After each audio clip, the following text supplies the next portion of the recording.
Boa noite. Não vi em nenhum momento excesso de confiança. Aliás, eu prefiro o excesso de confiança que a falta de confiança, né? Mas em nenhum momento eu vi excesso de confiança. Ao contrário, jogadores super intensos,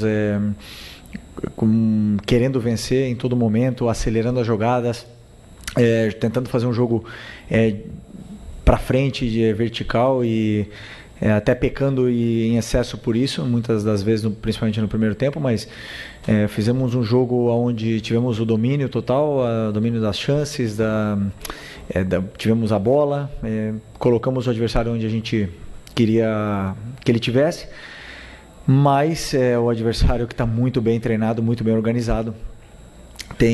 A gente vê que tem muitas coisas muito bem trabalhadas na fase defensiva do Vasco. Não é fácil de entrar, não foi fácil no Carioca em nenhum dos jogos e não ia ser fácil hoje, mas nós fizemos muitas chances e o goleiro dele sai como o melhor em campo. Portanto, esses dias acontecem, a gente tem que esquecer, deixar o resultado e olhar realmente o que foi feito. Acredito que a equipe fez um grande jogo, cometemos alguns erros sim, porque o adversário tem jogadores com muita qualidade, mas como eu falei, para mim, na minha opinião, fizemos um jogo onde merecemos mais. Felipe, aqui, Thiago Lima do GE. Eu queria te perguntar qual sensação você sai desse jogo, um jogo onde o goleiro adversário sai com o melhor em campo, e no segundo tempo, com a dificuldade de entrar na área do Vasco, você não chegou a pensar em colocar o Luiz Araújo por conta da finalização, a boa finalização que ele tem de fora da área? Obrigado. Desculpa, no começo você falou o que? A pergunta? Do empate? Bom, claro que a gente esperava vencer um jogo. Entramos em todos os jogos para vencer, mas sabemos que o clássico nunca é fácil. Tem esse componente mental, né, e esse componente da torcida que mexe muito e fica esse jogo muito mais agressivo, muito mais intenso que os outros jogos. Então uma sensação sempre quando a gente não vence é uma sensação ruim, porque o Flamengo entra no campo para vencer todos os jogos e da minha parte principalmente queria ter vencido, né? Mas e o outro foi do Luiz Araújo. Do Luiz Araújo, pois eu optei pelo Plata jogar uns minutos de 9 no lugar do Bruno. Aí depois, com a entrada do Pedro, eu passei o Plata para a posição natural dele.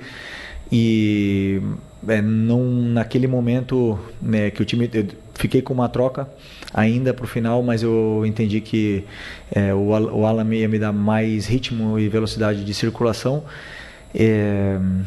E mais também estabilidade na hora da perda da bola, né? Então na transição defensiva ele ia controlar melhor, entrava fresco, o Nico já vinha baixando um pouco o ritmo e optei por essa troca, mas a troca do Luiz era uma troca que eu tinha pensado no lugar do Arrasca, principalmente por isso, mas na hora que eu senti que o jogo podia sair das nossas mãos, eu optei pelo Alan para retomar o controle e tentar empurrar o Vasco para a área deles.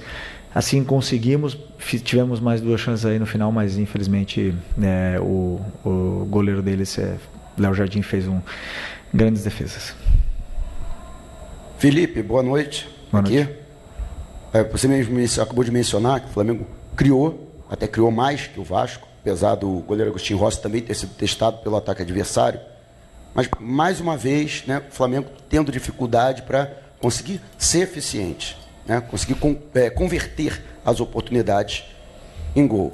Até que ponto, na sua opinião, foi mais mérito também do goleiro adversário, que hoje esteve numa noite exuberante, ou pecado dos jogadores do Flamengo em não conseguirem aproveitar as oportunidades que foram criadas? Bom, eu acho que tem mérito das duas partes, tanto do goleiro deles como do treinador deles, que trabalha muito bem essa fase defensiva, mas sim, nós chegamos no primeiro tempo principalmente com bastante facilidade na área do Vasco, principalmente pelo lado do Michael, e na hora do último passe ou da última finalização, da hora do jogador ser determinante, a gente não estava fino.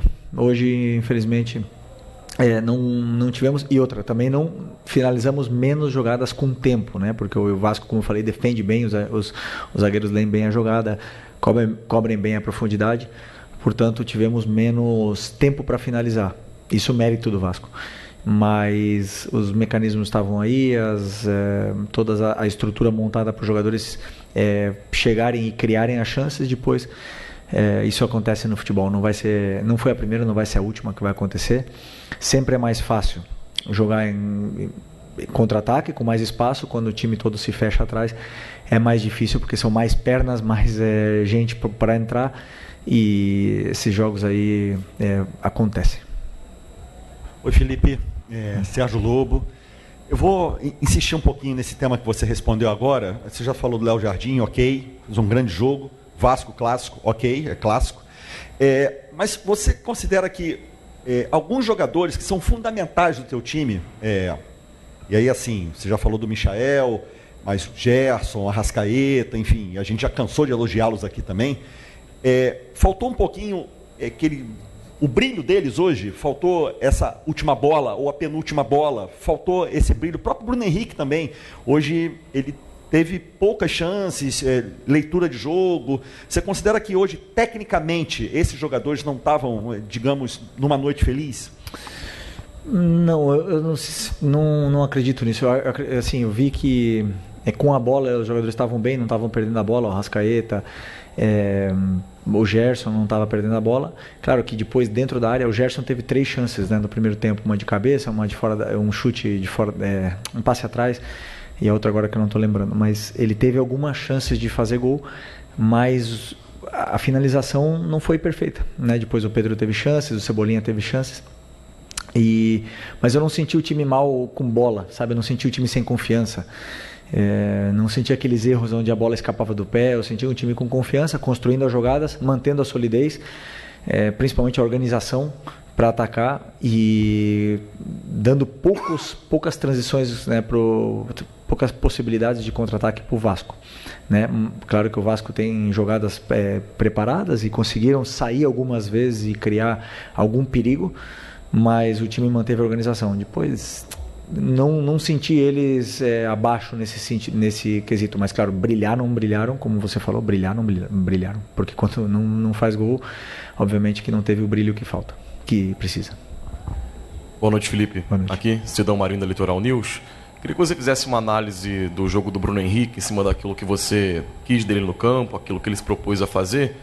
E em cima disso, já tem uma resposta do pessoal da fisiologia e tal, para a volta do Pedro por mais tempo. Lembro que lá em Belém, na Supercopa, você falou que é o melhor 9 do Brasil, que a partir do retorno dele, jogaria a favor do Pedro para o Pedro.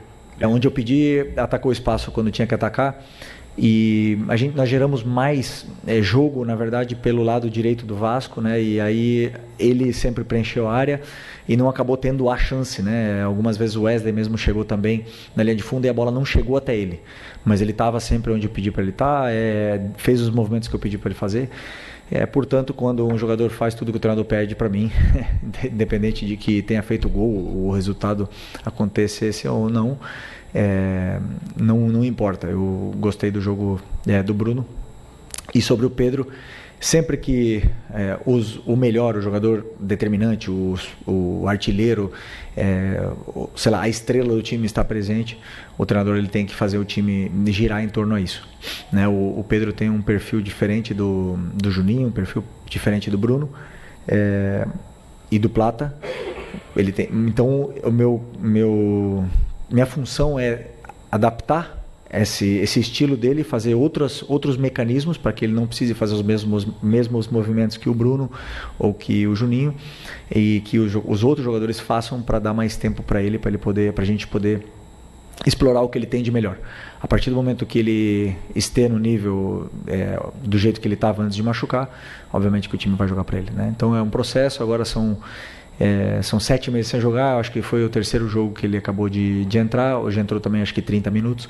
É bom que ele vá somando minutos, vá se adaptando à equipe, se adaptando ao modelo, e depois não tenho dúvida que conforme forem passando os minutos, ele nos vai entregar muito.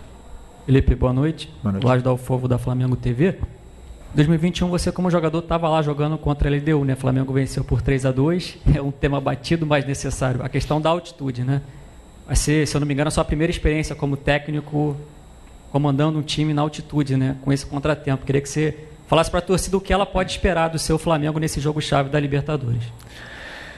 Eu não sou muito de dar recados para a torcida, né? Eu gosto de que o time fale dentro do campo, vocês já me conhecem bem.